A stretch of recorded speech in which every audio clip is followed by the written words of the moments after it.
ನನಗೆ ಮ್ಯಾಥಮೆಟಿಕ್ಸ್ ಬರಲ್ಲ ಸರ್, ನಾನು ತುಂಬ ವೀಕ್ ಇದ್ದೀನಿ, ನಾನು ಮ್ಯಾಥಮೆಟಿಕ್ಸಲ್ಲಿ ಫೇಲ್ ಆಗೋಗ್ತೀನಿ ಅಂತ ಭಯ ಇರೋ ಮಕ್ಕಳು, ಅಥವಾ ಸರ್ ನನಗೆ ಮ್ಯಾಥಮೆಟಿಕ್ಸ್ ಎಲ್ಲ ಬೇಸಿಕ್ಸ್ ಬರುತ್ತೆ ಸರ್, ಬಟ್ ನನಗೆ ಔಟ್ ಆಫ್ ಔಟ್ ತೆಗಿಬೇಕು ಅಂತ ಆಸೆ ಇದೆ, ನನಗೆ ಔಟ್ ಆಫ್ ಔಟ್ ತೆಗಿಯೋಕ್ಕೆ ಆಗ್ತಾ ಇಲ್ಲ ಸರ್ ಅನ್ನೋರು, ಇನ್ನು ಬೇರೆ ಯಾವುದೇ ಒಂದು ಡೌಟ್ ಇಟ್ಕೊಂಡು ಬಂದಿರೋವಂಥದ್ದು ಎಲ್ಲ ಸ್ಟೂಡೆಂಟ್ಸ್ಗೆ ಈ ವಿಡಿಯೋ ತುಂಬ ಇಂಪಾರ್ಟೆಂಟ್. ಬಿಕಾಸ್ ಎಕ್ಸಾಮ್ ಇನ್ನೇನು ಕೆಲವೇ ದಿನದಲ್ಲಿ ನಿಮಗೆ ಬೋರ್ಡ್ ಎಕ್ಸಾಮ್ ಬರ್ತಿದೆ. ಆ್ಯಂಡ್ ಆ ಬೋರ್ಡ್ ಎಕ್ಸಾಮ್ಗೆ ನೀವು ಯಾವ ಥರ ಪ್ರಿಪೇರ್ ಆಗಿದ್ದೀರಾ, ಮತ್ತು ಪಾಸಿಂಗ್ ಪ್ಯಾಕೇಜಲ್ಲಿ ಎಷ್ಟು ಬರುತ್ತೆ, ಮತ್ತು ಸ್ಕೋರಿಂಗ್ ಪ್ಯಾಕೇಜ್ ಏನೆಲ್ಲ ಇದೆ, ಯಾವ ರೀತಿಯಲ್ಲಿ ನಾನು ಪಾಸ್ ಆಗಬೇಕು ಅಂದರೆ 40 ಮಾರ್ಕ್ಸ್ ತೆಗಿಬೇಕಂದ್ರೆ ನಾನು ಏನು ಮಾಡಬೇಕು, ನಾನು ಔಟ್ ಆಫ್ ಔಟ್ ತೆಗಿಬೇಕು 80 ಔಟ್ ಆಫ್ 80 ನನಗೆ ಮ್ಯಾಥ್ಸಲ್ಲಿ ಬರಬೇಕು ಅಂದರೆ ನಾನು ಯಾವುದೆಲ್ಲ ಟಾಪಿಕ್ಸನ್ನು ಮೈಂಡಲ್ಲಿ ಇಟ್ಕೊಂಡು ಓದಬೇಕು ಅನ್ನೋದೆಲ್ಲ ಇವತ್ತಿನ ಈ ವಿಡಿಯೋಲ್ಲಿ ನಾನು ಡಿಸ್ಕಷನ್ ಮಾಡ್ತೀನಿ. ಸೊ ಎಲ್ಲರೂ ಕೂಡ ತಪ್ಪದೆ ವಿಡಿಯೋನು ಕಂಪ್ಲೀಟಾಗಿ ನೋಡಿ. ಇನ್ನೂವರೆಗೂ ನೀವು ಸಬ್ಸ್ಕ್ರೈಬ್ ಮಾಡಿಲ್ಲ ಅಂದರೆ ಹೋಗಿ ಬೇಗ ಸಬ್ಸ್ಕ್ರೈಬ್ ಮಾಡಿ. ಅದೇ ರೀತಿಯಲ್ಲಿ ಈವನ್ ನಿಮ್ಮ ಫ್ರೆಂಡ್ಸ್ಗೂ ಕೂಡ ಇದನ್ನು ಶೇರ್ ಮಾಡಿ, ಅವರು ಕೂಡ ಔಟ್ ಆಫ್ ಔಟ್ ತೆಗಿಲಿ ಮ್ಯಾಥಮೆಟಿಕ್ಸಲ್ಲಿ. So welcome back to my channel maths with Moin. Today we are going to discuss about the topic how to score out of out in mathematics. ಯಾವ ರೀತಿಯಲ್ಲಿ 80 ಔಟ್ ಆಫ್ 80 ನಾನು ಮ್ಯಾಥಮೆಟಿಕ್ಸಲ್ಲಿ ತೆಗಿಬೇಕು ಅಂತ. ಫಸ್ಟ್ ನಾನು ಈ ವಿಡಿಯೋಲ್ಲಿ basic ಬಗ್ಗೆ ಮಾತಾಡೋಣ. ಸೊ ನನಗೆ ಈಗ ಪಾಸ್ ಆಗಬೇಕು ನಾನು, ಬಿಕಾಸ್ ಫಸ್ಟ್ ಪಾಸ್ ಆದರೆ ತಾನೇ ನಮ್ಗೆ ಔಟ್ ಆಫ್ ಔಟ್ ಬರುವಂಥದ್ದು. ಸೊ ಓಕೆ, ಫಸ್ಟ್ ಪಾಸ್ ಬಗ್ಗೆ ನಾವು ಡಿಸ್ಕಷನ್ ಮಾಡೋಣ. ಸೊ ಆ್ಯಕ್ಚುಲಿ ಇದನ್ನು ಜಾಸ್ತಿ ಲೆಂತಿಯಾಗಿ ನಾನು ಹೇಳ್ಕೊಂಡು ಹೋಗಲ್ಲ, ಬಿಕಾಸ್ ಆಲ್ರೆಡಿ ನಿಮ್ಗೆ ಗೊತ್ತಿರುವ ಹಾಗೆ ನನ್ನ ಯೂಟ್ಯೂಬ್ ಚಾನಲಲ್ಲಿ ನಾನು ಆಲ್ರೆಡಿ ಇದ್ರ ಬಗ್ಗೆ ಒಂದು ವೀಡಿಯೋನು ಕೂಡ ಹಾಕಿದ್ದೀನಿ. That is the passing package. ನಾನು ಇಷ್ಟು ಸೆಟ್ ಆಫ್ ಕ್ವಶನ್ಸನ್ನು ಕೂಡ ರೆಡಿ ಮಾಡಿಬಿಟ್ಟಿದ್ದೀನಿ. ಆ PDF ಕೂಡ ನಾನು ಅಪ್ಲೋಡ್ ಮಾಡಿದ್ದೀನಿ, ಸ್ಕ್ರೀನ್ ರೆಕಾರ್ಡ್ ಮಾಡಿ ಇಲ್ಲಿ ಡಿಸ್ಪ್ಲೇ ಆಗ್ತಿದೆ, ನೀವು ಆರಾಮಾಗಿ ಹೋಗಿ ನೋಡ್ಬೋದು. ಆ್ಯಂಡ್ ಈವನ್ ಡಿಸ್ಕ್ರಿಪ್ಷನಲ್ಲೂ ಕೂಡ ಇದ್ರದ್ದು ವಿಡಿಯೋ ಲಿಂಕ್ ಇರುತ್ತೆ. ದಟ್ ಈಸ್ ದ ಟಾರ್ಗೆಟ್ 40 ಅಂತ ನಾನು ಒಂದು ಪಾಸಿಂಗ್ ಪ್ಯಾಕೇಜನ್ನು ರೆಡಿ ಮಾಡಿದ್ದೀನಿ. ದಟ್ ಈಸ್ ಮೈಂಡ್ಫುಲ್ ಮ್ಯಾಥ್ಸ್ ಅಂತ. ಸೊ ಈ 30 ಕ್ವಶನ್ಸ್ ಅದರಲ್ಲಿ ಕೊಟ್ಟಿದ್ದೀನಿ. ಅಷ್ಟು ನೀವು ಪ್ರಾಕ್ಟೀಸ್ ಮಾಡಿದ್ರೆ ಖಂಡಿತ I am damn sure that you are going to score more than 35 marks. That is 40+ ನನ್ನ ಟಾರ್ಗೆಟ್ ಅಂತ ಕೊಟ್ಟಿರೋಂಥದ್ದು. ನೀವು ಇಫ್ ಇನ್ ಕೇಸ್ ಕರೆಕ್ಟಾಗಿ ಎಲ್ಲ ಟಾಪಿಕ್ಸನ್ನು ಓದಿ ಕವರ್ ಮಾಡಿದರೆ ಖಂಡಿತ ನಿಮಗೆ 40 ಮಾರ್ಕ್ಸು, 40ಕ್ಕಿಂತ ಜಾಸ್ತಿ ಮಾರ್ಕ್ಸು ಆ ಪಾಸಿಂಗ್ ಪ್ಯಾಕೇಜಿಂದ ಸಿಗುತ್ತೆ. ಸೊ ಬಟ್ ನೀವೇನಾಗಬೇಕು ಅಂದರೆ ಅದನ್ನು ಅರ್ಥ ಮಾಡಿಕೊಂಡು ತಿಳ್ಕೊಂಡು ಕಲಿಬೇಕು. ದಟ್ ಈಸ್ ಲೆಸನ್ ವೈಸನ್ನು ನಾನು ಕೂಡ ಇದರಲ್ಲಿ ಕೊಟ್ಟಿದ್ದೀನಿ. ಸೊ ಅಲ್ಲಿ ನಿಮ್ಗೇನಾಗುತ್ತೆ, ನೀವು ಫೇಲ್ ಆಗ್ತಿದ್ದೀರಾ ಅಂದ್ರೂ ಕೂಡ ನೀವೇನಾಗ್ಬೋದು, ಆರಾಮಾಗಿ ಈಸಿಯಾಗಿ ನೀವು ಪಾಸ್ ಆಗ್ಬೋದು. ಆ್ಯಂಡ್ ಸರ್ ನಾನು ಅದು ಓದಿದ್ರೂ ನನಗೆ ಅರ್ಥ ಆಗ್ತಿಲ್ಲ ಅಂದರೆ ಅದಕ್ಕಿಂತ ಮುಂಚೆ ನಾನು ಒಂದು ವಿಡಿಯೋ ಮಾಡಿದ್ದೀನಿ. That is some basic concepts of mathematics ಅಂತ. ಅದನ್ನು ಕಲ್ತಾದ ಮೇಲೆ ನೀವು ಆ ಪಾಸಿಂಗ್ ಪ್ಯಾಕೇಜ್ಗೆ ಹೋಗಬೇಕು. ಸೊ ನೆಕ್ಸ್ಟ್ ಈಗ ಬರುವಂಥದ್ದು ಸ್ಕೋರಿಂಗ್ ಪ್ಯಾಕೇಜಲ್ಲಿ. That is out of out ತೆಗಿಬೇಕು ಸರ್. ನಾನು ಔಟ್ ಆಫ್ ಔಟ್ ಬರಬೇಕು ಅಂದರೆ ನಾನು ಏನು ಮಾಡಬೇಕು ಮ್ಯಾಥ್ಸಲ್ಲಿ ಅಂತ. ಸೊ ಫಸ್ಟ್ ನೀವು ಪಾಸಿಂಗ್ ಪ್ಯಾಕೇಜ್ಗೆ ರೆಡಿ ಆಗಿರ್ತೀರ. ದಟ್ ಈಸ್ 40 ಮಾರ್ಕ್ಸ್ ಎಲ್ಲ ಸಬ್ಜೆಕ್ಟ್ಸಲ್ಲಿ ತೆಗಿತಾ ಇರ್ತೀರ. ನಿಮಗೆ ಬ್ಲೂ ಪ್ರಿಂಟನ್ನು ಫಸ್ಟು ನೀವು ರೆಫರ್ ಮಾಡಬೇಕು. ಬ್ಲೂ ಪ್ರಿಂಟ್ ಯಾವ ಥರ, ಬ್ಲೂ ಪ್ರಿಂಟಲ್ಲಿ ಏನೆಲ್ಲ ಕ್ವಶನ್ಸ್ ಕೊಟ್ಟಿದ್ದಾನೆ, ಯಾವ ರೀತಿಯಲ್ಲಿ ನಾವು ಬ್ಲೂ ಪ್ರಿಂಟಲ್ಲಿ ಮಾರ್ಕ್ಸ್ ಯಾವ ಲೆಸನ್ನಲ್ಲಿ ಎಷ್ಟೆಷ್ಟು ಮಾರ್ಕ್ಸನ್ನು ಡಿವೈಡ್ ಮಾಡಿದೆ ಅನ್ನೋದು ಕೂಡ ನೀವು ನೆನ್ಪಿಟ್ಕೋಬೇಕು. ಯೂಶ್ವಲಿ ನಿಮಗೆ 12 ಮಾರ್ಕ್ಸ್ ಅನ್ನೋದು ಯಾವಾಗಲೂ ಅವನು ಅಪ್ಲಿಕೇಶನ್ ಲೆವೆಲ್ಲೇ ಕ್ವಶನ್ಸ್ ಕೇಳೋವಂಥದ್ದು. ಅದು ಬ್ಲೂ ಪ್ರಿಂಟ್ ಪ್ರಕಾರ ಅವನೇ ಕೊಟ್ಟವನೇ. So 12 marks that is 68 marks ನಿಮಗೆ ಈಸಿನೇ ಇರುತ್ತೆ ಪೇಪರ್. ಎಷ್ಟು ಮಾರ್ಕ್ಸು? 68 ಮಾರ್ಕ್ಸ್. ಆ್ಯಾವ್ರೇಜ್ ಮತ್ತು ಈಸಿ ಎಲ್ಲ ಕಂಪೇರ್ ಮಾಡಿದ್ರೆ 68 ಮಾರ್ಕ್ಸ್ ಆರಾಮಾಗಿ ತೆಗಿಬೋದು. ಈ 12 ಮಾರ್ಕ್ಸ್ ಇದೆಯಲ್ಲ ನಿಮಗೆ ತುಂಬ ಡಿಫಿಕಲ್ಟ್ ಅಂತ ಅನಿಸುತ್ತೆ. ಬಟ್ ಯಾವಾಗ ಡಿಫಿಕಲ್ಟ್ ಅನಿಸಲ್ಲ, ಯಾವಾಗ ನಿಮಗೆ ಡಿಫಿಕಲ್ಟ್ ಅನಿಸಲ್ಲ, ಯಾವಾಗ ನೀವು ಇದನ್ನು ಥರೋಲಿ ಲೆಸನ್ ವೈಸ್ ಪ್ರಾಕ್ಟೀಸ್ ಮಾಡಿರ್ತೀರ ಆವಾಗ ನಿಮಗೆ ಈ ಡಿಫಿಕಲ್ಟ್ ಅನಿಸಲ್ಲ. Okay, so let see one by one ಯಾವ ರೀತಿಯಲ್ಲಿ ಅಂತ. ನಾನು ಆಲ್ರೆಡಿ ಸ್ಕೋರಿಂಗ್ ಪ್ಯಾಕೇಜು ಕೂಡ ನಾನು ರೆಡಿ ಮಾಡಿದ್ದೀನಿ. ಸ್ಕೋರಿಂಗ್ ಪ್ಯಾಕೇಜ್ ಅಂದರೆ ಯಾವ ರೀತಿಯಲ್ಲಿ lesson wise application level questions ಕೇಳ್ಬೋದು, ಅದನ್ನು ಯಾವ ರೀತಿಯಲ್ಲಿ ನೀವು ಫೇಸ್ ಮಾಡಬೇಕು ಅಂತ ನೋಡಿ. ಫಸ್ಟ್ ಚಾಪ್ಟರ್ ರಿಯಲ್ ನಂಬರ್ಸಲ್ಲಿ ನಾವು ಬಂದಾಗ ಇಲ್ಲಿ ಡಿಸ್ಪ್ಲೇ ಆಗ್ತಿರ್ಬೋದು ನಿಮಗೆ, ಇಲ್ಲಿ ನೋಡ್ತಿರ್ಬೋದು. ನಾನು ಒಂದು 15 ಕ್ವಶನ್ಸ್ ರೆಡಿ ಮಾಡಿದ್ದೀನಿ. ಯಾವ ರೀತಿಯಲ್ಲಿ ಟ್ವಿಸ್ಟ್ ಮಾಡಿ, ಯಾವ ರೀತಿಯಲ್ಲಿ ಇದು ಮಾಡೆಲ್ ಪೇಪರ್ಸನ್ನು ರೆಫರ್ ಮಾಡಿರೋವಂಥದ್ದು. What are prime numbers, given example. ಇದು ಸಿಂಪಲ್ ಈಸಿ, ನಿಮ್ಗೆ ಗೊತ್ತಿದೆ. State the fundamental theorem of arithmetic. ಆಮೇಲೆ find the HCF and LCM ಅದು ಕಂಡುಹಿಡಿತೀರಾ. ಇಲ್ಲಿ ನೋಡಿ, ಎಕ್ಸ್ಪ್ಲೇನ್ ವೈ ಈ ಕೊಟ್ಟಿರೋಂಥದ್ದು ನಂಬರ್ ಕಾಂಪೋಸಿಟ್ ನಂಬರ್ ಆಗಿದೆ ಅನ್ನೋದು ನೀವು ಎಕ್ಸ್ಪ್ಲೇನ್ ಮಾಡಬೇಕು. ಏನಕ್ಕೆ ಕಾಂಪೋಸಿಟ್? ಫಸ್ಟ್ ನಿಮ್ಗೆ ಗೊತ್ತಿರಬೇಕು ಕಾಂಪೋಸಿಟ್ ನಂಬರ್ ಅಂದರೆ ಏನು. ಕಾಂಪೋಸಿಟ್ ನಂಬರ್ ಅಂದರೆ the numbers which have more than 2 factors. ನಮಗೆ 2ಕ್ಕಿಂತ ಜಾಸ್ತಿ ಫ್ಯಾಕ್ಟರ್ಸ್ ಸಿಕ್ಕಿದ್ರೆ ಅದನ್ನು ನಾವು ಕಾಂಪೋಸಿಟ್ ನಂಬರ್ಸ್ ಅಂತ ಕರಿತೀವಿ. ಸೊ ಹಾಗಿದ್ರೆ ಇಲ್ಲಿ 2ಕ್ಕಿಂತ ಜಾಸ್ತಿ ಫ್ಯಾಕ್ಟರ್ಸ್ ಇದೆಯಾ ಚೆಕ್ ಮಾಡಬೇಕು. ಹಾಗಿದ್ರೆ ಎಲ್ಲ ಮಲ್ಟಿಪ್ಲೈ ಮಾಡಿಬಿಡೋದಾ ಸರ್? ನೋ. ಅಲ್ಲಿ ನೋಡಿ 13 ನೀವು ಕಾಮನ್ ತೊಗೋಬೋದು. ಇನ್ ರಿಮೇನಿಂಗ್ 77 + 1 ಬರುತ್ತೆ. That is 78. 13 × 78 ಸಿಗುತ್ತೆ. That is the number. 78ಅನ್ನು ಇನ್ನೂ ನೀವು ಪ್ರೈಮ್ ಫ್ಯಾಕ್ಟರೈಸೇಷನ್ ಮಾಡಿದ್ರೆ ನಿಮಗೆ ಬೇರೆ ಫ್ಯಾಕ್ಟರ್ ಸಿಗುತ್ತೆ. So therefore it is a composite number ಅಂತ ನೀವು ಬರಿಬೋದು. ಅದೇ ರೀತಿಯಲ್ಲಿ ಇನ್ನೊಂದಿದೆ, ಅದು ಕೂಡ ಮಾಡಿ. And next one is the prime numbers ನೋಡಿ, ಪ್ರೈಮ್ ನಂಬರ್ಸಲ್ಲಿ ಯಾವ ಥರ ಕೊಟ್ಟಿದ್ದಾನೆ ಅಂತ. ಪ್ರೈಮ್ ಅಂದರೆ express them as the prime factors ಆಗಿ ನೀವು ಬರೀಬೇಕು. 5005 ಆ್ಯಂಡ್ 139 ನಾನು. ಸೊ ಇದು ಪ್ರೈಮ್ ಫ್ಯಾಕ್ಟರೈಸೇಷನ್ ಕಲ್ತಿದ್ರೆ ಬರುತ್ತೆ. Next prove that root 2 root 3 irrational ಇದೆ, ಎಲ್ಲ ಇಲ್ಲಿ ಕ್ವಶನ್ಸ್ ಇದೆ. ಇದನ್ನು ಆರಾಮಾಗಿ ನೀವು ಬರೀತೀರಾ, ಈಸಿ ಇದೆ ಇದು, ಬರೀಬೋದು. ಒಂದು ಕ್ವಶನ್ ಇಲ್ಲಿದೆ ನೋಡಿ, ಯಾವುದು? The value of pi is irrational where as 22/7 is rational, discuss.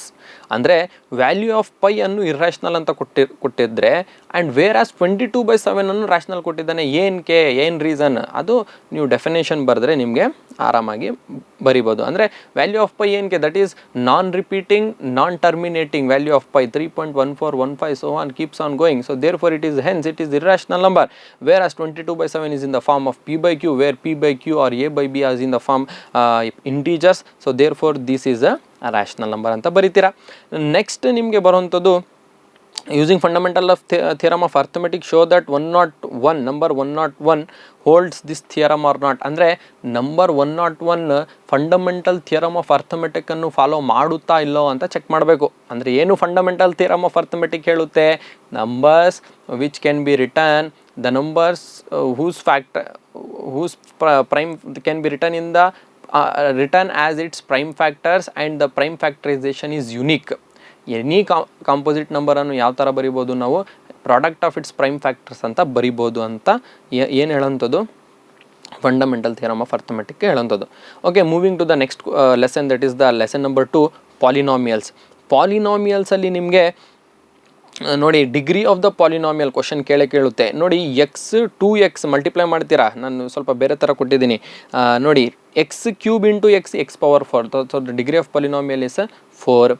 ಈ ಕಡೆ ನೀವು ಮಲ್ಟಿಪ್ಲೈ ಮಾಡಿದಾಗ ನೋಡಿ, ಉಲ್ಟಾ ಸೀದಾ ಕೊಟ್ಟಿದ್ರು ಮಲ್ಟಿಪ್ಲಿಕೇಶನ್ ಆಫ್ ಪಾಲಿನಾಮಿಯಲ್ ನಿಮ್ಗೆ ಗೊತ್ತಿರಬೇಕು. X cube into x square, that is x power 5, x cube into 1 x ಕ್ಯೂಬೇ. ಅರ್ಥ ಆಗ್ತಿದೆಯಾ? ಇಫ್ ದ ಝೀರೋಸ್, ಇಲ್ಲಿ ನೋಡಿ, ನಾನು ಪೂರ್ತಿ ಕ್ವಶನ್ಸ್ ಓದಕ್ಕೆ ಹೋಗಲ್ಲ, ಕ್ವಶನ್ ಡಿಸ್ಪ್ಲೇ ಮಾಡಿದ್ದೀನಿ ನೋಡ್ಕೊಳ್ಳಿ. ಇದರಲ್ಲಿ ಏನು ಮೇನ್ ಟ್ವಿಸ್ಟ್ ಮಾಡ್ತಾನೆ ಅಂತ ನಾನು ಪರ್ಟಿಕ್ಯುಲರ್ ಆಗಿ ಸ್ಟ್ರೆಸ್ ಮಾಡಿ ಹೇಳ್ತೀನಿ. That is the if the sum of zeros is root 2 and product is 1/3 find the polynomial. ಇದು ಒಂದು ಕ್ವಶನ್ ನೆನ್ಪಿಟ್ಕೊಳ್ಳಿ. ಯಾವುದು ಕ್ವಶನಿಗೆ ಹೇಳಿದ್ದು? If the sum of the zeros is root 3, sum of the zeros ಅಂದರೆ ನೆನ್ಪಿಟ್ಕೊಳ್ಳಿ, ಝೀರೋಸ್ ಅಂದರೆ alpha and beta. Sum of the zeros ಅಂದರೆ alpha plus beta is root 2 and product of zeros ಅಂದರೆ ಆಲ್ಫಾ ಇಂಟು ಬೀಟಾ ಈಸ್ 1/3. ಈಗ polynomial find out ಮಾಡಿ ಅಂತ ನಿಮಗೆ standard form ಗೊತ್ತಿದೆ. X square minus alpha plus beta into x plus alpha into beta. ಇಲ್ಲಿ substitute ಮಾಡ್ತೀರಾ, ನಿಮ್ಗೆ equation ಸಿಕ್ಬಿಡುತ್ತೆ. But very important question number 13 ಅನ್ನು ನೋಡಿ. Find a quadratic polynomial who zeros are, ಇಲ್ಲಿ ಸಮ್ ಆ್ಯಂಡ್ ಪ್ರಾಡಕ್ಟ್ ಅಂತ ಕೊಟ್ಟಿಲ್ಲ ಅವನೇನು ಕೊಟ್ಟಿದ್ದಾನೆ? ಝೀರೋಸೇ ಕೊಟ್ಬಿಟ್ಟಾನೆ. ದಟ್ ಈಸ್ -√3 ಆ್ಯಂಡ್ √3 ಅಂತ ಕೊಟ್ಟಿದ್ದಾನೆ. ಸೊ 0 1 0 ಆಲ್ಫಾ ಏನಾಯಿತು? -√3 ಆಯಿತು. ಬೀಟಾ ಏನಾಯಿತು? √3 ಆಯಿತು. ಸೊ ಆಲ್ಫಾ ಪ್ಲಸ್ ಬೀಟಾ ಅಂದರೆ ಏನಾಗುತ್ತೆ? ಆಲ್ಫಾ ಪ್ಲಸ್ ಬೀಟಾ ಇಲ್ಲಿ -√3 ಪ್ಲಸ್ √3 ಆಗುತ್ತೆ. ಆಲ್ಫಾ ಇಂಟು ಬೀಟಾ ಏನಾಗುತ್ತೆ? -√3 ಇಂಟು ಪ್ಲಸ್ √3. ಇದನ್ನು ಸಪ್ರೇಟಾಗಿ ಸಾಲ್ವ್ ಮಾಡಬೇಕು. ಸೊ ಅದೇ ರೀತಿಯಲ್ಲಿ ನಂಬರ್ ಆಫ್ ಝೀರೋಸ್ ಎಷ್ಟಿದೆ ಅನ್ನೋದು ಫಿಗರಿಂದ ಚೆಕ್ ಮಾಡಿ ನೀವು ಬರೀಬೇಕಾಗಿರೋವಂಥದ್ದು. ಇನ್ನು ಬೇರೆ ಬೇರೆ ಪ್ರಾಬ್ಲಮ್ಸು ಕೂಡ ಇದೆ, ಇದನ್ನು ಎಲ್ಲರೂ ಕೂಡ ಸಾಲ್ವ್ ಮಾಡಿ. ಈ PDF ಕೂಡ ನಾನು ಡಿಸ್ಕ್ರಿಪ್ಷನಲ್ಲಿ ಹಾಕಿರ್ತೀನಿ, ಡೌನ್ಲೋಡ್ ಮಾಡಿಕೊಂಡು ನೀವು ಇದನ್ನು ಸೆಲ್ಫ್ ಆಗಿ ಟೆಸ್ಟ್ ಕೊಟ್ಟು ಸಾಲ್ವ್ ಮಾಡ್ಕೋಬೋದು. That next coming to the next lesson, that is question chapter number 3. ಇದರಲ್ಲಿ ನಿಮಗೆ ಗೊತ್ತು, ಎಲಿಮಿನೇಷನ್ ಮೆಥಡ್ ಬರುತ್ತೆ, ಸಬ್ಸ್ಟಿಟ್ಯೂಷನ್ ಮೆಥಡ್ ಬರುತ್ತೆ ಆ್ಯಂಡ್ ಗ್ರಾಫ್ ಬರುತ್ತೆ. ಸೊ ಗ್ರಾಫ್ ಯೂಶ್ವಲಿ ನೀವೆಲ್ಲ ಮಾಡ್ತೀರಾ, ಅದನ್ನು ತಪ್ಪು ಮಾಡೋಕ್ಕೆ ಹೋಗಬೇಡಿ, ಕ್ರಾಸ್ ಚೆಕ್ ಮಾಡ್ಕೊಂಡು ಮಾಡಿ. Elimination method and substitution method. ಅದ್ರ ಜೊತೆಯಲ್ಲಿ ಇದರಲ್ಲಿ ಬರುವಂಥದ್ದು ವರ್ಡ್ ಪ್ರಾಬ್ಲಮ್ಸ್. ಇದರಲ್ಲಿ ನೋಡಿ ಕ್ವಶನ್ ನಂಬರ್ 7, 8, 9 3 ಕ್ವಶನ್ಸ್ ನಾನು ಕೊಟ್ಟಿದ್ದೀನಿ. ಈವನ್ ಟೆಕ್ಸ್ಟ್ ಬುಕ್ಕಲ್ಲಿರೋಂಥದ್ದು ಕ್ವಶನ್ಸನ್ನು ಎಲ್ಲರೂ ಕೂಡ ಪ್ರಾಕ್ಟೀಸ್ ಮಾಡಿ, ಕವರ್ ಮಾಡಿ ಆ್ಯಂಡ್ ಆನ್ಸರ್ಸನ್ನು ಎಲ್ಲರೂ ಕೂಡ ಕಮೆಂಟ್ ಮಾಡಿ ನನಗೆ ತಿಳಿಸಿ ಯಾವುದಕ್ಕೆ ಎಷ್ಟು ಆನ್ಸರ್ ಬಂತು ಅಂತ. Moving to the next chapter, that is quadratic equations. Quadratic ಈಕ್ವೇಷನ್ಸಲ್ಲೂ ಅಷ್ಟೇ check whether the following is in the form of quadratic equation. Basic quadratic equation ಗೊತ್ತಿರಬೇಕು ನಿಮಗೆ.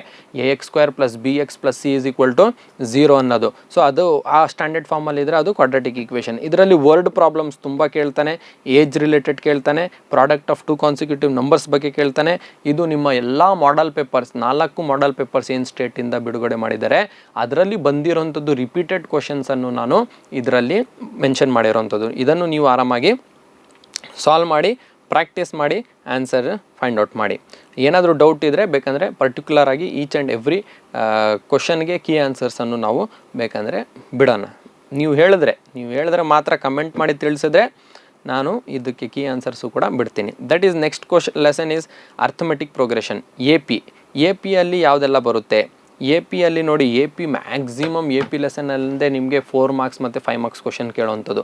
ಆ್ಯಂಡ್ ಎಲ್ಲರೂ ಕೂಡ ಇದರಲ್ಲೇ ಟ್ವಿಸ್ಟ್ ಮಾಡಿರ್ತಾನೆ ಅಂತ ಕನ್ಫ್ಯೂಸ್ ಆಗಿ ಹೋಗಿರ್ತೀರ. ನಿಮಗೆ ಇಂಗ್ಲೀಷ್ ಬಂತು ಅಂದರೆ ಎ ಪಿ ಆರಾಮಾಗಿ ಮಾಡ್ಬೋದು. ಇಂಗ್ಲೀಷ್ ಹೇಗೆ, ಕ್ವಶನನ್ನು ಪಾರ್ಟ್ ವೈಸ್ ಓದಬೇಕಿಲ್ಲಿ. ಫುಲ್ ಕ್ವಶನ್ ಓದಕ್ಕೆ ಹೋಗಬಾರ್ದು. ಕ್ವಶನ್ ಇಷ್ಟು ಉದ್ದ ಕೊಟ್ಟಿರ್ತಾನೆ, ನೋಡಿದ ತಕ್ಷಣ ಎಲ್ರಿಗೂ ಭಯ, ಹೆದರಿಕೆ, ಏನು ಸರ್ ಇಷ್ಟು ಉದ್ದ ಕ್ವಶನ್ ಓದೋಕ್ಕೆ ಹೋಗಲ್ಲ ನಾನು ಅಂತ ಬಿಟ್ಬಿಡ್ತೀರಾ. ಇದು ಮತ್ತು ಸರ್ಫೇಸ್ ಏರ್ ಆ್ಯಂಡ್ ವಾಲ್ಯೂಮ್ಸ್ 2 ಲೆಸನ್ಸಲ್ಲಿ ಸೇಮ್ ಥರ ಕೇಳ್ತಾನೆ. ಸೊ ಸರ್ಫೇಸ್ ಏರ್ ಆ್ಯಂಡ್ ವಾಲ್ಯೂಮ್ಸಲ್ಲಿ ಯಾವ ಥರ ಕೇಳ್ತಾನೆ ಅದು ಹೇಳ್ಬಿಡ್ತೀನಿ ನೋಡಿ. ಸರ್ಫೇಸ್ ಏರ್ ಆ್ಯಂಡ್ ವಾಲ್ಯೂಮ್ಸಲ್ಲಿ ಇಷ್ಟು ಉದ್ದ ಕ್ವಶನ್ ಕೇಳಿರ್ತಾನೆ, ನಿಮ್ಗೆ ಅರ್ಥನೇ ಆಗ್ತಿರಲ್ಲ. ಏನು ಮಾಡಬೇಕು, ಕ್ವಶನನ್ನು ಕ್ಲೀನಾಗಿ sentence by sentence, line by line ಓದಬೇಕು, ಅರ್ಥ ಮಾಡ್ಕೋಬೇಕು, ಗೀವನ್ ಬರಿಬೇಕು. ಏನು ಮಾಡಬೇಕು, ಲೈನ್ ಬೈ ಲೈನ್ ಓದಬೇಕು, ಗೀವನ್ ಬರಿಬೇಕು. ಎ ಪಿಯಲ್ಲೂ ಅಷ್ಟೇ. A P if the sum of third and fourth term ಅಂದರೆ ಸಮ್ ಆಫ್ ಅಂದರೆ ಆ್ಯಡ್ ಮಾಡಬೇಕು. ಥರ್ಡ್ ಟರ್ಮ್ ಅಂದರೆ A3 ಆ್ಯಂಡ್ ಫೋರ್ತ್ ಟರ್ಮ್ ಅಂದರೆ A4 ಆಗಿದ್ರೆ A3 + A4 ಈಸ್ ಅಂದರೆ ಈಕ್ವಲ್ಸ್ ಈಸ್ 38 ಅಂದರೆ A3 + A4 = 38. ಒಂದು ಈಕ್ವೇಷನ್ ಬಂತು, ಈಕ್ವೇಷನ್ ನಂಬರ್ 1. ಇನ್ನೊಂದು ಕಂಡೀಷನ್ ಕೊಟ್ಟಿರ್ತಾನೆ ಅದೇ ರೀತಿಯಲ್ಲಿ, ಅದನ್ನು ಸಾಲ್ವ್ ಮಾಡ್ಕೊಂಡು ಈಕ್ವೇಷನ್ ನಂಬರ್ 2. ಯಾವಾಗಲೂ ನೆನ್ಪಿಟ್ಕೊಳ್ಳಿ, ಚೆನ್ನಾಗಿ ನೆನ್ಪಿಟ್ಕೊಳ್ಳಿ. ಯಾವಾಗ ನಿಮಗೆ 4 ಮಾರ್ಕ್ಸ್ ಕ್ವಶನ್ ಕೇಳ್ತಾವನೆ ಎ ಪಿಯಲ್ಲಿ ಅಂದರೆ ಅದು ಯಾವಾಗಲೂ ಕೂಡ ನೀವು ಫಸ್ಟು ನಿಮ್ಮ ಕೆಲಸನೇ ಎ ಮತ್ತು ಡಿ ಫೈಂಡ್ ಔಟ್ ಮಾಡೋದು. A D first term and common difference, ಈ 2 ಸಿಕ್ತು. ಆ್ಯಂಡ್ ಎನ್ ಇಷ್ಟು ಸಿಕ್ತು 3 ಅಂದರೆ ನಿಮಗೆ ಏನೇ ಕೇಳಿದ್ರು ನೀವು ಫೈಂಡ್ ಔಟ್ ಮಾಡ್ಬೋದು. Find the 20th term find out ಮಾಡ್ಬೋದು ಫಾರ್ಮುಲಾ ಹಾಕಿ. Find the sum of 30 terms ಮತ್ತೆ ಫಾರ್ಮುಲಾ ಹಾಕಿ ಫೈಂಡ್ ಔಟ್ ಮಾಡ್ಬೋದು. ಅರ್ಥ ಆಗ್ತಿದೆಯಾ? ಸೊ ಇದರಲ್ಲಿ ಸ್ವಲ್ಪ ಅಡ್ವಾನ್ಸ್ ಆಗಿ ಅವನು ಕೇಳಿದ್ದಾನೆ. ಈಗ ಲಾಸ್ಟ್ ಸ್ಟೇಟ್ ಲೆವೆಲ್ ಪ್ರಿಪರೇಟ್ರಿಯಲ್ಲಿ ನಾವು ನೋಡುವಾಗ ತುಂಬ ಮಕ್ಕಳು ಕನ್ಫ್ಯೂಸ್ ಮಾಡ್ಕೊಂಡಿದ್ದಾರೆ. ಲಾಸ್ಟ್ ಒಂದು ಕ್ವಶನ್ ಕೇಳಿದ್ದ ಅವನು, ಆ ಕ್ವಶನ್ನಲ್ಲಿ ಅವನೇನು ಮಾಡಿಬಿಟ್ಟಿದ್ದಾನೆ ಅಂದರೆ ಪ್ರೂವ್ ಮಾಡಿ ಅಂತ ಹೇಳಿರೋಂಥದ್ದು 2 ಈಕ್ವಲ್ ಬರುತ್ತಾ ಅಂತ. ಎಲ್ಲರೂ ಅಲ್ಲೂ ಕೂಡ ಎ ಮತ್ತು ಡಿ ಫೈಂಡ್ ಔಟ್ ಮಾಡೋಕ್ಕೆ ಹೋಗಿರ್ತೀರ. ಅಲ್ಲಿ ಅಲ್ಲಿ ಆಲ್ರೆಡಿ ನೀವು ಫಸ್ಟ್ 2 ಈಕ್ವೇಷನ್ಸಲ್ಲಿ A and D find out ಮಾಡಿರ್ತೀರ. ಆಮೇಲೆ ಇಲ್ಲಿ ನೀವು you have to show that ಅಂತ ಕೇಳಿದ್ದಾನೆ. ಕ್ವಶನನ್ನು ಕರೆಕ್ಟಾಗಿ ಅರ್ಥ ಮಾಡ್ಕೊಂಡ್ರೆ ನಿಮಗೆ ಅರ್ಥ ಆಗುತ್ತೆ. ಅರ್ಥ ಆಗ್ತಿದೆಯಾ? ಸೊ ಅದು ಕೀ ಆನ್ಸರ್ಸು ಕೂಡ ನಾವು ಅಪ್ಲೋಡ್ ಮಾಡಿದ್ದೀನಿ, ನೋಡ್ಕೊಳ್ಳಿ ಅಂತೆ. ಓಕೆನಾ? ಸೊ ಇದು ಎ ಪಿಗೆ ಸಂಬಂಧಪಟ್ಟಂತು. ಆ್ಯಂಡ್ ಎ ಪಿಯಲ್ಲಿ 2 ಮಾರ್ಕ್ಸ್ 3 ಮಾರ್ಕ್ಸ್ ಕ್ವಶನ್ನು ಕೂಡ ಬರುತ್ತೆ, ಅದು ಈಸಿ ಇರುತ್ತೆ, ಅದು ಮಾಡ್ತೀರಾ. ಆ್ಯಂಡ್ ಸರ್ಫೇಸ್ ಏರಿಯಾ ಆ್ಯಂಡ್ ವಾಲ್ಯೂಮ್ಸಲ್ಲಿ ನಿಮಗೆ ತುಂಬ ಉದ್ದ ಕ್ವಶನ್ ಇರುತ್ತೆ. ನೀವು ಪಾರ್ಟ್ ವೈಸ್ ಓದಿ. ಫಾರ್ಮುಲಾಸ್ ಅಂತೂ ನೆನ್ಪಿಟ್ಕೊಳ್ಳೇಬೇಕು. ಎಲ್ಲ ಲೆಸನ್ಸದು formulas very very important. So ನೀವು ಯಾವಾಗ ಫಾರ್ಮುಲಾಸ್ ನೆನ್ಪಿಟ್ಕೋತೀರಾ, even if you don't know anything, if you are writing formula at least you will get half marks ಆದರೂ ಕೊಡ್ತಾರೆ. ಆ್ಯಂಡ್ ಗೀವನ್ ಬರೆದು ಫಾರ್ಮುಲಾ ಬರೆದು ಸಬ್ಸ್ಟಿಟ್ಯೂಟ್ ಮಾಡಿದ್ರೆ you will get at least 1 marks if that is for 3 marks question. 3 marks ಕ್ವಶನಲ್ಲಿ 1 marks ಆದರೂ ನಿಮಗೆ ಬರುತ್ತೆ. So next ನಿಮಗೆ ಬಂದರೆ ಇದಾಯಿತು ಯಾವುದು, ಅರ್ಥಮೆಟಿಕ್ ಪ್ರೋಗ್ರೆಷನ್. ಟ್ರಯಾಂಗಲ್ಸಲ್ಲಿ ನೋಡಿ, ಟ್ರಯಾಂಗಲ್ಸ್ ಲೆಸನ್ನಲ್ಲಿ ನಿಮಗೆ ಥಿಯರಮ್ಸ್ ಅಂತೂ ಬರುತ್ತೆ. ಥಿಯರಮ್ ಮೇಲೆ ಒಂದು ಕ್ವಶನ್ ಕೇಳ್ತಾನೆ ಆ್ಯಂಡ್ ಪ್ರೂವ್ ದಟ್ ಕ್ವಶನ್ ಒಂದು ಬರ್ಬೋದು. ಸೊ ಟ್ರಯಾಂಗಲ್ಸಲ್ಲಿ ಅದನ್ನು ನೀವು ನೋಡ್ಕೊಳ್ಳಿ. ಕೋಆರ್ಡಿನೇಟ್ ಜಾಮೆಟ್ರಿಯಲ್ಲಿ ನಿಮಗೆ ನಾರ್ಮಲ್ ಆಗಿ section formula, distance formula and mid point formula, ಈ 3 ಫಾರ್ಮುಲಾಸ್ ಮೇಲೇ ಕೇಳ್ತಾನೆ. ಇದು ಬಿಟ್ಟರೆ ಬೇರೆ ಯಾವುದು ಫಾರ್ಮುಲಾನೂ ಇಲ್ಲ. ಸೊ ಈ 3 ಕಾನ್ಸೆಪ್ಟನ್ನು ಯೂಟಿಲೈಸ್ ಮಾಡಿಕೊಂಡು ನೀವು ಫೈಂಡ್ ಔಟ್ ಮಾಡಬೇಕು. ನೆಕ್ಸ್ಟ್ ನಾವು ಬಂದರೆ ನಮಗೆ ಸರ್ಕಲ್ ಲೆಸನ್ನಲ್ಲೂ ಥಿಯರಮ್ ಇದೆ. ಸರ್ಕಲ್ ಲೆಸನ್ ಥಿಯರಮ್ ಮೇಲೇ ಒಂದು ಕ್ವಶನ್ ಕೇಳ್ತಾನೆ. ಅದು ಒಂದು ನೆನ್ಪಿಟ್ಕೊಂಡು ಅದು ಸ್ವಲ್ಪ ಎಲ್ಲ ಟೆಕ್ಸ್ಟ್ ಬುಕ್ಕಲ್ಲಿರೋಂಥದ್ದು ಎಲ್ಲ ಪ್ರಾಬ್ಲಮ್ಸನ್ನು ಸಾಲ್ವ್ ಮಾಡಿದ್ರೆ ಸಾಕು, ಆರಾಮಾಗಿ ತೆಗಿಬೋದು. ಏರಿಯಾ ರಿಲೇಟೆಡ್ ಟು ಸರ್ಕಲ್ಸಲ್ಲಿ ಟ್ವಿಸ್ಟ್ ಮಾಡ್ತಾನೆ. ಅಪ್ಲಿಕೇಶನ್ ಲೆವೆಲ್ ಕ್ವಶನ್ ಕೇಳ್ತಾನೆ. ಇದರಲ್ಲಿ area of a sector and length of N arc ನೆನ್ಪಿಟ್ಕೊಳ್ಳಿ, ಫಾರ್ಮುಲಾ ನೆನ್ಪಿಟ್ಕೊಳ್ಳಿ, ಗೀವನ್ ಬರೀರಿ, ಆರಾಮಾಗಿ ಸಾಲ್ವ್ ಮಾಡ್ಬೋದು. ನಿಮಗೆ ಟೀಟಾ ಕೊಟ್ಟಿಲ್ಲ ಅಂದರೆ ಟೀಟಾ ಫೈಂಡ್ ಔಟ್ ಮಾಡ್ಕೋಬೇಕು. ರೇಡಿಯಸ್ ಕೊಟ್ಟಿಲ್ಲ ಅಂದರೆ ಫಸ್ಟ್ ಆರ್ ಫೈಂಡ್ ಔಟ್ ಮಾಡ್ಕೋಬೇಕು. ಆಮೇಲೆ ನೀವು ಕೊಟ್ಟಿರೋಂಥದ್ದು ಕ್ವಶನ್ಗೆ ಹೋಗಬೇಕು. ಅರ್ಥ ಆಗ್ತಿದೆಯಾ? ನೆಕ್ಸ್ಟ್ ನಾವು ಹೋದರೆ ದಟ್ ಈಸ್ ಸ್ಟ್ಯಾಟಿಸ್ಟಿಕ್ಸಲ್ಲಿ ಏನು ಟ್ವಿಸ್ಟ್ ಮಾಡಿ ನಿಮಗೆ ಜಾಸ್ತಿ ಕೇಳಲ್ಲ, ಡೈರೆಕ್ಟ್ ಕ್ವಶನ್ ಕೇಳ್ತಾನೆ. That is mean, median, mode 3 ನೆನ್ಪಿಟ್ಕೊಂಡ್ರೆ ಆರಾಮಾಗಿ ನೀವು ಸಾಲ್ವ್ ಮಾಡ್ಬೋದು. ನೆಕ್ಸ್ಟ್ ನಾವು ಪ್ರಾಬಬಿಲಿಟಿಗೆ ಹೋಗೋಣ. Probability lesson that is the last lesson. ತುಂಬ ಸ್ಮಾಲ್ ಲೆಸನ್ ಆಗಿದ್ರೂ 2 to 3 ಮಾರ್ಕ್ಸ್ ಇದರಿಂದನೂ ಕೂಡ ಬರ್ಬೋದು. 3 ಮಾರ್ಕ್ಸ್ ಕ್ವಶನ್ ಕೇಳಿದ್ರು ಕ್ವಶನನ್ನು ಚೆನ್ನಾಗಿ ಅರ್ಥ ಮಾಡ್ಕೊಳ್ಳಿ. Number of favourable outcomes divided by total number of outcomes, very easy. ಆರಾಮಾಗಿ ನೀವು ಪ್ರಾಬಬಿಲಿಟಿನೂ ಕೂಡ ಮಾಡ್ಬೋದು. ಒಂದು 10-15 ಕ್ವಶನ್ಸನ್ನು ನೀವು ಪ್ರಾಕ್ಟೀಸ್ ಮಾಡಿದ್ರೆ ಪ್ರಾಬಬಿಲಿಟಿನೂ ಕೂಡ ಈಸಿ ಆಗೋಗುತ್ತೆ. ನೆಕ್ಸ್ಟ್ ನಮಗೆ ಬರೋವಂಥದ್ದು ಇಷ್ಟು ಆಯಿತು ಅಂದಾಗ ನಾವು ಬರಬೇಕಾಗಿರೋಂಥದ್ದು ಟ್ರಿಗ್ನೋಮೆಟ್ರಿ ಪಾರ್ಟಿಗೆ. ಟ್ರಿಗ್ನೋಮೆಟ್ರಿ ಸರ್ ತಲೆನೋವು ಸರ್, ನಮಗೇನು ಅರ್ಥ ಆಗಲ್ಲ ಸರ್, ಟ್ರಿಗ್ನೋಮೆಟ್ರಿ ಅಂದ್ರೇ ನಮಗೆ ತಲೆನೋವು ಬಂದ್ಬಿಡುತ್ತೆ ಸರ್ ಅನ್ನೋದು ತುಂಬ ಜನ ಇದ್ದಾರೆ. ಸೊ ಟ್ರಿಗ್ನೋಮೆಟ್ರಿ ಅಂದರೆ ಆ ಥರ ಅಲ್ಲ. ಟ್ರಿಗ್ನೋಮೆಟ್ರಿಗೆ ಅಷ್ಟು ಕಷ್ಟ ಮಾಡಿಬಿಟ್ಟಿರೋಂಥದ್ದು. ಟ್ರಿಗ್ನೋಮೆಟ್ರಿ ವೆರಿ ಈಸಿ, 4 ಸ್ಟೆಪ್ಸ್ ನೆನ್ಪಿಟ್ಕೊಂಡ್ರೆ ಮಾಡ್ಬೋದು. ಅದು ಕೂಡ ನಾನು ಆಲ್ರೆಡಿ ಒಂದು ವೀಡಿಯೋ ಮಾಡಿದ್ದೀನಿ. ನೀವು ನನ್ನ ಎಲ್ಲ ವೀಡಿಯೋಸ್ ನೋಡಿದ್ರೆ ಎಲ್ಲ ಕಂಟೆಂಟ್ ವಿಚಾರದಲ್ಲೇ ನಾನು ಮಾಡಿರೋಂಥದ್ದು. ನೀವು ಈಸಿಯಾಗಿ ನಿಮಗೆ ಅದು ಕೂಡ ಸಿಗುತ್ತೆ, ಅದು ಕೂಡ ಮಾಡ್ಕೋಬೋದು. Next, prove that question. 4 ಸ್ಟೆಪ್ಸನ್ನು ಫಾಲೋ ಮಾಡಿದ್ರೆ prove that anything you can prove and answer ಬರುತ್ತೆ. ಅಪ್ಲಿಕೇಶನ್ ಟು ಟ್ರಿಗ್ನೋಮೆಟ್ರಿ ಒಂದು ಕ್ವಶನ್ ಅಂತೂ ಪಕ್ಕಾ ಕೇಳ್ತಾನೆ, ಎಲ್ರಿಗೂ ಗೊತ್ತು ನಿಮಗೆ. ಇದರಲ್ಲಿ ಒಂದು ನೆನ್ಪಿಟ್ಕೊಳ್ಳಿ, ನಿಮಗೆ ಟ್ಯಾನ್ ಟೀಟಾ ಅನ್ನು ಮ್ಯಾಕ್ಸಿಮಮ್ ಆಗಿ ಯೂಸ್ ಮಾಡಲೇಬೇಕಾಗುತ್ತೆ. ನಿಮಗೆ ಹೈಪೋಟಿನಸ್ ಬಂದರೆ ಮಾತ್ರ ಸೈನ್ ಮತ್ತು ಕಾಸ್ ರೇಷಿಯೋ ಬರೋದು, ಇಲ್ಲಾಂದರೆ tan ratio, that is opposite by adjacent ಬರೆದು ಆಪೋಸಿಟ್ ಸೈಡ್ ಯಾವುದಿದೆ ಅದು ಒಂದು ವ್ಯಾಲ್ಯೂ ಹಾಕಿ, ಅಡ್ಜಸೆಂಟ್ ಸೈಡ್ ಯಾವುದಿದೆ ಅದು ಹಾಕಿ, ಟೀಟಾ ಆ್ಯಂಗಲು ಕೊಟ್ಟಿರ್ತಾನೆ, ಟ್ಯಾನ್ 30 ಕೊಟ್ಟಿದ್ರೆ ವ್ಯಾಲ್ಯೂ ಹಾಕಿ 1/√3 ಅಂತ ಹಾಕಿ, ಟ್ಯಾನ್ 60 ಅಂತ ಕೊಟ್ಟಿದ್ರೆ ಒಂದು value hockey, that is √3. Tan 45 ಕೊಟ್ಟರೆ 1 ಕ್ರಾಸ್ ಮಲ್ಟಿಪ್ಲೈ ಮಾಡಿ ಆನ್ಸರ್ ಸಿಗುತ್ತೆ. ಸೊ ತುಂಬ ಕ್ವಶನ್ಸ್ ಈಗ ನೋಡಿ, ನಾನು ಹೇಳ್ತಿರೋಂಥದ್ದು ನಿಮಗೆ, ನೀವು ಎಲ್ಲ ಕ್ವಶನ್ಸನ್ನು 4 ಮಾಡಲ್ ಪೇಪರ್ಸ್ ಕೊಟ್ಟಿದ್ದಾನೆ. 4 ಮಾಡಲ್ ಪೇಪರ್ಸು ನಿಮ್ಮ ಸ್ಟೇಟ್ ಲೆವೆಲ್ ಪ್ರಿಪ್ರೇಟ್ರಿ, ಆಮೇಲೆ ಡಿಸ್ಟ್ರಿಕ್ಟ್ ಲೆವೆಲ್ ಪ್ರಿಪ್ರೇಟ್ರಿ, 6 ಪೇಪರ್ಸನ್ನು ಥರೋ ಆಗಿ ನೀವು ಕಲಿತು ಪ್ರಾಕ್ಟೀಸ್ ಮಾಡಿ, ಎಲ್ಲ ಈ ಪೇಪರ್ಸಲ್ಲೂ ನೀವು ಎಕ್ಸಾಮ್ ಬರೋಕ್ಕಿಂತ ಮುಂಚೆ ಕೂತ್ಕೊಂಡು ಸಾಲ್ವ್ ಮಾಡಿ ಔಟ್ ಆಫ್ ಔಟ್ ತೆಗೆದ್ರೆ ಖಂಡಿತ ನಾನು ಗ್ಯಾರಂಟಿ ಕೊಡ್ತೀನಿ, ನಿಮ್ಮ ಬೋರ್ಡ್ ಎಕ್ಸಾಮಲ್ಲೂ ಕೂಡ 99.9% ಸಾಧ್ಯತೆ ಇದೆ ನೀವು ಔಟ್ ಆಫ್ ಔಟ್ ಬರೋಂಥದ್ದು. ಸರ್ ಏನಕ್ಕೆ 0.1% ಚಾನ್ಸಸ್ ಇಲ್ಲ ಅಂತ ನೀವು ಮತ್ತೇನು ಡೌಟಲ್ಲಿದ್ದೀರ ಅಂದರೆ, ಎಸ್ ಖಂಡಿತ ಡೌಟಲ್ಲಿ ಇದ್ದೀನಿ. ಬಿಕಾಸ್ ನಿಮ್ಗೆಲ್ಲ ಬಂದ್ರೂ ಕೂಡ, ನಿಮಗೆಲ್ಲ ಕಾನ್ಸೆಪ್ಟ್ಸ್ ತಿಳ್ಕೊಂಡ್ರು ಕೂಡ, ನೀವು ಎಕ್ಸಾಮ್ ಸೆಂಟ್ರಲ್ಲಿ ಹೋಗಿದ ತಕ್ಷಣ, ನಿಮಗೆ ಪೇಪರ್ ಕೊಟ್ಟಿದ ತಕ್ಷಣ, ನೀವು ಪ್ರಾಬ್ಲಮ್ ಸಾಲ್ವ್ ಮಾಡುವಾಗ ಸಿಲ್ಲಿ ಮಿಸ್ಟೇಕ್ಸ್, ದಟ್ ಈಸ್ ಕ್ಯಾಲ್ಕುಲೇಷನಲ್ಲಿ ಸಿಲ್ಲಿ ಮಿಸ್ಟೇಕ್ ಮಾಡಿ ನಿಮಗೆ ಮಾರ್ಕ್ಸ್ ಹೋಗೋಕ್ಕೆ ಚಾನ್ಸಸ್ ಇದೆ. ಸೊ ಆ ಮಾರ್ಕ್ಸ್ ಹೋಗಬಾರ್ದು ಅಂದರೆ ನಿಮಗೆ ಕಾನ್ಫಿಡೆನ್ಸ್ ಬರಬೇಕು. ಆ್ಯಂಡ್ ಆ ಕಾನ್ಫಿಡೆನ್ಸ್ ಯಾವಾಗ ಬರುತ್ತೆ ಅಂದರೆ, ಯಾವಾಗ ನೀವು ಟೈಮನ್ನು ಮ್ಯಾನೇಜ್ ಮಾಡ್ತೀರಾ. ನೋಡಿ, ಔಟ್ ಆಫ್ ಔಟ್ ತೆಗಿಯೋದು ಮ್ಯಾಥ್ಸಲ್ಲಿ ಯಾವ ಥರ ಅಂದರೆ, ನೀವು ಔಟ್ ಆಫ್ ಔಟ್ ತೆಗಿಬೇಕು ಅಂದರೆ 3 ಅವರ್ಸನ್ನು ಯಾವ ಥರ ಮ್ಯಾನೇಜ್ ಮಾಡ್ತೀರಾ ಅದು ವೆರಿ ಇಂಪಾರ್ಟೆಂಟೇ. ನಿಮಗೆಲ್ಲ ಆನ್ಸರ್ಸ್ ಗೊತ್ತಿದ್ರೂ ನೀವು 3 ಅವರ್ಸ್ ಕವರ್ ಮಾಡಲ್ಲ. ಆ 3 ಅವರ್ಸೇ ಹೊಂಟೋಗುತ್ತೆ, ನಿಮ್ಗೆ ಇನ್ನೂ ಆನ್ಸರ್ ಗೊತ್ತಿದ್ರೂ ಬರೆಯೋಕ್ಕಾಗಲ್ಲ. ಸೊ ಆ ಟೈಮನ್ನು ಮ್ಯಾನೇಜ್ ಮಾಡಬೇಕು. ಯಾವಾಗ ಒಮ್ಮೆ ನೀವು ಎಕ್ಸಾಮ್ ಬರ್ದಾಗೋಗಿರುತ್ತೆ, ಆವಾಗ ನೀವು ಒಮ್ಮೆ ಕ್ವಶನನ್ನು ಮತ್ತೆ ಚೆಕ್ ಮಾಡಬೇಕು. ನೀವು ಬರೆದಿರೋದು ಎಲ್ಲದಕ್ಕೂ ಆನ್ಸರ್ಸ್ ಕರೆಕ್ಟ್ ಇದೆಯಾ. ಆ್ಯಸ್ ಎ ವ್ಯಾಲ್ಯೂಯೇಟರ್ ನಾನು ಕರೆಕ್ಷನ್ ಮಾಡೋಕ್ಕೆ ಹೋದರೆ ನನಗೆಲ್ಲ ಆನ್ಸರ್ಸ್ ಕರೆಕ್ಟ್ ಬರುತ್ತಾ ಅಂತ ನೆನ್ಪಿಟ್ಕೋಬೇಕು. ಎಕ್ಸಾಮ್ ಹಾಲಿಂದ ಆಚೆ ಬಂದಿದ್ದ ತಕ್ಷಣ ನೀವು ಹೇಳಬೇಕು, ಸರ್ ಔಟ್ ಆಫ್ ಔಟ್ ಬರುತ್ತೆ ನನಗೆ ಪೇಪರಲ್ಲಿ ಅಂತ. ಯಾವುದಾದ್ರೂ ಕ್ವಶನ್ ಡೌಟ್ ಇದ್ದರೆ ಆಮೇಲೆ ಬಂದು ನಿಮ್ಮ ಸರ್ ಹತ್ರ ಕೇಳಿಕೊಂಡು, ಸರ್ ಇದು ಆನ್ಸರ್ ಇದಾ, ಓಕೆ ಸರ್ ಹಾಗಿದ್ರೆ ನನಗೆ 100% ಔಟ್ ಆಫ್ ಔಟ್ ಬರುತ್ತೆ ಅಂತ ಆ ಕಾನ್ಫಿಡೆನ್ಸಲ್ಲಿ ನಿಮ್ಮ ಸರ್ಗೆ ನೀವು ಆನ್ಸರ್ ಕೊಡಬೇಕು. ಆ್ಯಂಡ್ ಒಂದು ನೆನ್ಪಿಟ್ಕೊಳ್ಳಿ, before you are going to write your exam, that is board exam ಬರೆಯೋಕ್ಕಿಂತ ಮುಂಚೆ ಇನ್ನೇನು ಕೆಲವೇ ದಿನಗಳಲ್ಲಿ, ಒಂದು 10 ದಿನದಲ್ಲಿ ನಿಮಗೆ ಎಕ್ಸಾಮ್ ಇದೆ. But you should prepare a question paper by yourself. Yes, ನಾನು ಲಾಸ್ಟ್ ಟೈಮು ಕೂಡ ಹೇಳಿದ್ದೆ, ನೀವು ಯಾವಾಗ ಒಂದು ಕ್ವಶನ್ ಪೇಪರ್ ಮ್ಯಾಕ್ಸ್ 80 ಮಾರ್ಕ್ಸ್ಗೆ ನೀವು ಕ್ವಶನ್ ಪೇಪರ್ ರೆಡಿ ಮಾಡಿ ಕೂತ್ಕೊಂಡು, if you are capable of preparing question paper same as ಬೋರ್ಡಲ್ಲಿ ಯಾವ ಥರ ಕೊಡ್ತಾನೆ ಅದೇ ಲೆವೆಲ್ಗೆ ನೀವು ಪ್ರಿಪೇರ್ ಮಾಡ್ತಿದ್ದೀರಾ, ಆ ಥಿಂಕಿಂಗಲ್ಲಿ ಪ್ರಿಪೇರ್ ಮಾಡ್ತಿದ್ದೀರಾ ಅಂದರೆ ಖಂಡಿತ ನಿಮಗೆ ಔಟ್ ಆಫ್ ಔಟ್ ಬರುತ್ತೆ. ಆ ಪೇಪರ್ ವ್ಯಾಲಿಡ್ ಆಗಿರಬೇಕು, ಕೀ ಆನ್ಸರ್ ಬ್ಲೂ ಪ್ರಿಂಟ್ ಪ್ರಕಾರ ನೀವು ಮಾಡಿರಬೇಕು. ಆವಾಗ ನೀವು ಔಟ್ ಆಫ್ ಔಟು ನಿಮಗೆ ಖಂಡಿತ ಮ್ಯಾಥ್ಸಲ್ಲಿ ಬರುತ್ತೆ. ಇದು ನನ್ನ ಚಾಲೆಂಜು. ಅರ್ಥ ಆಗ್ತಿದೆಯಾ? ಸೊ ಯಾವಾಗ ನಿಮಗೆ ಔಟ್ ಆಫ್ ಔಟ್ ಬರುತ್ತೆ, ಖಂಡಿತ ನನ್ನ ಕಡೆಯಿಂದನೂ ಕೂಡ ಒಂದು ಸರ್ಪ್ರೈಸ್ ಗಿಫ್ಟ್ ನಿಮಗೆ ಇದೆ. ಯಾರು ನನ್ನ ವೀಡಿಯೋವನ್ನು ನೋಡಿ ಇಷ್ಟು ನಾನು ಟಿಪ್ಸ್ ಕೊಟ್ಟಿರೋಂಥದ್ದು ನೋಡಿ ನೀವು ಔಟ್ ಆಫ್ ಔಟ್ ಅದಾದಮೇಲೆ ಬರ್ತಿದ್ದಾರೆ ಅಂದರೆ ನನಗೆ ಖಂಡಿತ ತುಂಬ ಖುಷಿಯಾಗುತ್ತೆ. ಸೊ ನಿಮಗೆ ಒಂದು ಸರ್ಪ್ರೈಸ್ ಗಿಫ್ಟು ಕೂಡ ನನ್ನ ಕಡೆಯಿಂದ ಇರುತ್ತೆ. ಸೊ ನಿಮ್ಮ ನೇಮ್, ನಿಮ್ಮ ಸ್ಕೂಲ್ ಮತ್ತು ನಿಮ್ಮ ರಿಜಿಸ್ಟರ್ ನಂಬರನ್ನು ಕೂಡ ನೀವು ನನಗೆ ಕಮೆಂಟ್ ಮೂಲಕ ನಿಮ್ಮ ರಿಸಲ್ಟ್ಸ್ ಬಂದ ಮೇಲೆ ತಿಳಿಸಿದ್ರೆ ಖಂಡಿತ ನನ್ನ ಕಡೆಯಿಂದ ನಿಮಗೆ ಒಂದು ಸರ್ಪ್ರೈಸ್ ಗಿಫ್ಟ್ ಇರುತ್ತೆ. ಅದನ್ನು ಖಂಡಿತ ನಾನು ನಿಮಗೆ ತಲುಪಿಸ್ತೀನಿ. ಸೊ ಇದು ನನ್ನ ಕಡೆಯಿಂದ, that is the maths with Muin.